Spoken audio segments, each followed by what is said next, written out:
Macam mana newbie nak buat poket macam ni? Nak tampal poket. Biasa dah tampal dah tu sengit-sengit. Bukan sengit je, kodot-kodot. Cara ni bagaimana ni? Barang rahsia pertama adalah board, iaitu elephant board ataupun manila cut anda buat bentuk poket. Untuk basi atas poket anda perlukan 2 inci, basi keliling poket dalam setengah inci, basi bawah poket pun sama dalam setengah inci lah. Tutorial kali ni saya buat 2 poket bawah serentak. Kita buat penyediaan dia sebelah kanan dan kiri poket bawah serentak.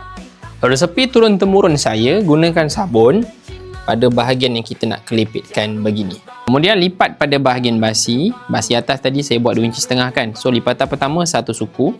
Okey, so sekarang kita iron sampai siap. Sekali lagi kita perlukan sabun. Gesek pada bahagian yang kita nak lipat ini. Sudah pun saya bilang ini adalah untuk 2 poket. Jadi kita bahagi 2 lah. Kita faraidkan dia. Dah siap potong 2. Saya buat sebelah dulu. Letakkan back poket macam ni.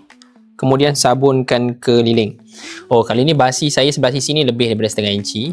So 1 inci lebih kurang. Dia lebih besar sebenarnya lebih senang. Tapi kalau besar sangat pun susah.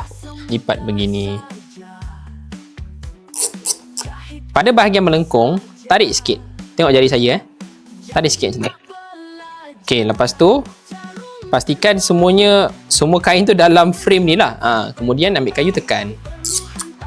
Okay, nampak tak? Dah mula sharp kat situ Kita ulang sebelah.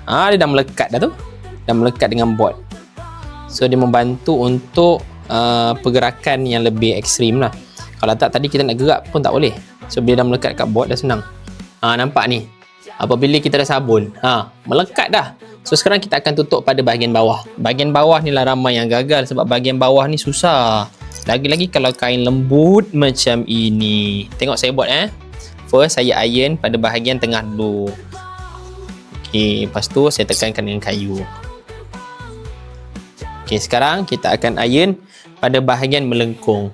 Make sure rata. Macam itulah. Dah iron dah, jangan goyang. Jangan zit dah ya. Biar je 5-6 saat. Okey, press sikit tenaga dia. Tekan kayu.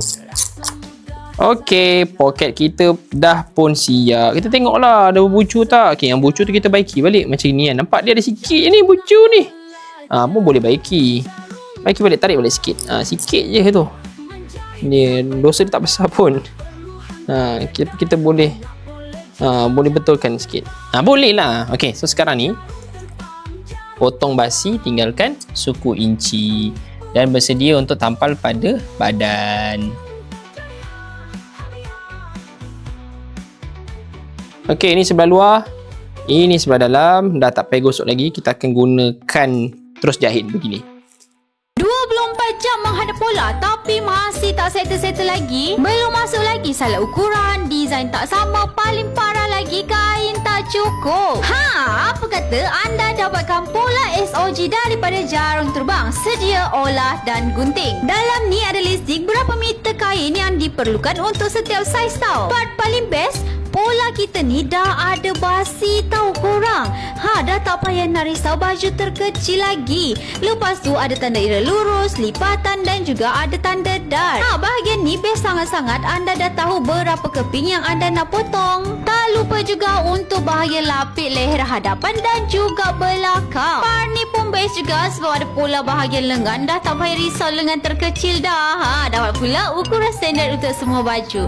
Okey, dah boleh tolak tepi dah pola anda. Dapatkan sahaja pola SOG sekarang dekat beg kuning, sementara harga offer kita masih ada. Tunggu apa lagi tu? Picit beg kuning sekarang.